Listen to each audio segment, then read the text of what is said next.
Guys आज हम true story based the Conjuring movie की रियल स्टोरी के बारे में जानेंगे, जो कि वर्ल्ड की मोस्ट थर्ड हॉरर मूवी है। एंड आगे वीडियो में स्पॉयलर्स होंगे, तो तुम खुद जाके पहले मूवी देख लेना अगर स्पॉइलर नहीं जाननी है तो। इस मूवी की रेटिंग IMDb पर 7.5 की रेटिंग आई हुई है। तो रेडी हो जाइए रियल स्टोरी मूवी के बारे में जानने के लिए। Let's roll the intro. में जा रहे हैं जहाँ का दरवाजा अपने आप खुला था। नॉर्मल रिसर्चर्स, लेकिन हम चाहते हैं कि लोग हमें सिर्फ एड और लोरेन वॉरेन की तरह। क्या बात है।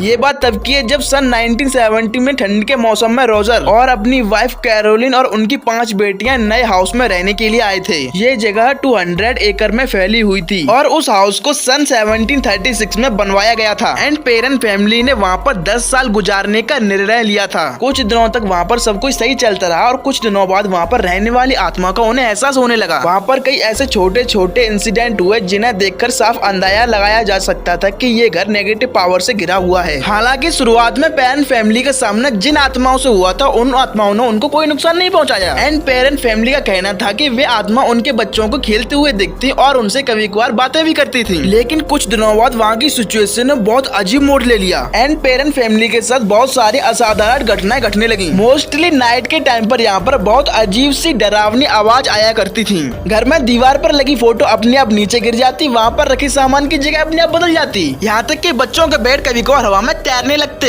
एंड इन सभी इंसिडेंट के बाद पेरेंट फैमिली काफी ज्यादा घबराने लगी। उन दिनों रात को हॉल में आत्माओं का बसेरा था, खासकर सबसे छोटे छोटे बच्चों की आत्मा, जो कि पेरेंट फैमिली को रात भर चैन से सोने नहीं देती। फिर भी सब कुछ काफी हद तक कंट्रोल में था। उसके बाद अचानक से एक ऐसी आत्मा का आगमन हुआ जिसकी वजह से पूरा घर हॉन्टेड प्लेस में तब्दील हो गया। एंड यहाँ जिस औरत की आत्मा आई थी उसका नाम बसीवा था। बसीवा ने बच्चों की माँ कैरोलिन को अपना शिकार बनाया और उससे चोट पहुँचाने लगी। कैरोलिन के लिए ये समय बहुत ही ज्यादा मुश्किल भरा था, क्योंकि बसीवा उसे रात भर जितना चाहे उतना ज्यादा चोट पहुंचाती थी। ऑल्दो एक ऐसा भी समय आया जब आत्मा ने कैरोलिन को बीच रात में से उठाकर शैतानी आवाज में जोर जोर से कहने लगी कि तुम इस घर से बाहर निकल जाओ। ऐसा करते समय वो आत्मा कैरोलिन के ठीक ऊपर बैठी हुई थी। ऐसा कुछ दिनों तक चलता रहा। बाद में अचानक से सब कुछ बंद हो गया। बसीवा अब कैरोलिन को नुकसान पहुँचाने की वजह उसकी बॉडी को पजेस करने लगी। वह धीरे धीरे कैरोलिन की बॉडी को पजेस करने में सक्सेस भी होने लगी थी। अगर हम बसीवा की पर्सनल लाइफ में एक्सप्लोर करने की कोशिश करें जब वो जिंदी थी, हमें इस पहलू की हर एक कड़ी जुड़ती हुई दिखती है। बसीवा थेयर का जन्म सन 1812 में रोड आइलैंड में हुआ था। 10 मार्च 1844 में बसीवा की शादी एक पर्सन से हुई थी जिसका सरनेम शेरमन था और वह अपनी शादीशुदा जिंदगी बिताने के लिए इस फार्म हाउस में आए थे। बसीवा को एक बेटा हुआ और ऐसा भी बताया जाता है कि बसीवा के 3 और बच्चे थे, जो कि उनकी मिस्टीरियस तरीके से उनकी मृत्यु हो गई। इन सारे इंसिडेंट के कारण गाँव में चर्चा होने लगी कि बसीवा एक डायन है, जो कि अपने बच्चों की आत्मा की आहुति देती है और डेविल के हवाले कर देती है। ये बातें इसलिए भी फैल रही थी क्योंकि जब बसीवा की एक बेटी की मृत्यु हुई थी, वहाँ की लोकल पुलिस कर्मचारियों ने जांच की तो उन्हें पता चला कि उसकी बेटी की मृत्यु सुई चुभोने से हुई है और वो सुई सर के बिल्कुल बीच में लगी हुई थी। इन सब के बावजूद बसीवा के खिलाफ कोई भी सबूत नहीं मिला, जिसके कारण उसका कोई कुछ नहीं बिगाड़ पाया। सन 1885 में बसीवा की मृत्यु हुई एंड उसने खुद को फांसी लगाई थी। उसने ऐसा क्यों किया, शायद कोई इसके बारे में कुछ नहीं जानता। Let's go to the topic. बार बार इन इंसिडेंट के होने की वजह से रोजर ने वॉरेंस की हेल्प ली। उन दिनों वॉरेंस अपनी पैरानॉर्मल रिसर्च एंड थ्योरीज के लिए काफी मशहूर थे। उन्होंने कई लोगों की मदद करके उनको आत्माओं के चंगुल से बाहर निकाला था। जैसे ही वॉरेंस ने पेरेंट फैमिली के घर में प्रवेश किया, उन्हें पता चल चुका था कि वहाँ पर अननोन पावर्स हैं। एड एंड लोरेन वॉरेन को यह पता लगाने में देर नहीं लगी कि कैरोलिन के ऊपर उसका खुद का कंट्रोल खत्म हो चुका है, बल्कि किसी पावरफुल आत्मा का कंट्रोल है कैरोलिन की शरीर पर। एंड वॉरेंस ने डिसाइड किया कि वो पूरे घर की इन्वेस्टिगेशन करेंगे और आत्माओं को उस घर से बाहर भगाएंगे। यह कदम उन पर ही भारी पड़ा, क्योंकि ऐसा करने से वहाँ की आत्मा और ज्यादा चिढ़ गयी और वहाँ का सामान इधर उधर पटकने लगी। मूवी में हमको ये दिखाया गया है कि वॉरेंस ने कैरोलिन के ऊपर एक्सोर्सिज्म किया है, बट रियलिटी में वॉरेंस ने कैरोलिन के ऊपर कोई भी एक्सोर्सिज्म नहीं किया था। उन्होंने किसी सांसे नाम की प्रक्रिया को किया था जो मरे हुए पर्सन की आत्मा को कनेक्ट कर सकता है और उनसे बात कर सकता है। कैरोलिन की सबसे बड़ी बेटी एड्रिया ने साफ साफ बताया है कि उस दिन वॉरेंस ने सांसे नाम की प्रक्रिया का सहारा लिया और जिससे सिचुएशन बद से बदतर हो गई। उन्होंने एक ऐसे रहस्यमयी डोर को ओपन कर दिया जिसको वो कभी बंद नहीं कर पाए और उससे एक ऐसी आत्मा बाहर निकली जो उनको कभी पीछा नहीं छोड़ी। इन सभी इंसिडेंट के बाद रोजर रोजर ने वॉरेंस को घर से बाहर निकाल दिया। उन्होंने कुछ दिनों पहले वो घर खरीदा था, इसलिए पेन फैमिली ने कोई नया घर नहीं खरीदा और उन्होंने पूरे 7 साल उस घर में बिताए। वेल, ये थी द कॉन्जरिंग मूवी की रियल स्टोरी। आई होप आपको ये मूवी पसंद आई होगी। इन इसके बारे में ओवरली बात कर लेते हैं। मूवी के अंदर हमें ऐसा दिखाया गया है कि बसीवा की आत्मा वहाँ से जा चुकी है, बट ऐसा रियल में नहीं हुआ था। उन्होंने पूरे 7 साल उस घर में बिताए थे। पर्सनली मेरी मानो तो मैं भूत वाले घर में एक दिन भी रुकना नहीं चाहूंगा। एंड जो लोरेन बनी थी उसने बताया कि जब वो मूवी की शूटिंग करके रात में सोने के लिए जाती थी तो रात के 2 बजे उसकी आंख खोलती एंड वहाँ पर लाइटें जलती हुई मिलती उसे। मतलब समझ रहे हो, मूवी तो मूवी, भूतनी ने यार एक्टर का पीछा नहीं छोड़ा। एंड मूवी कैसी लगी जल्दी से ना कमेंट में बता दो। एंड कौन सी मूवी के ऊपर एक्सप्लेन चाहिए उसको कमेंट में जरूर लिख देना। बट ध्यान रहे वो मूवी हॉन्टेड होनी चाहिए बिकॉज मुझे डराना पसंद है यार। So thanks for watching.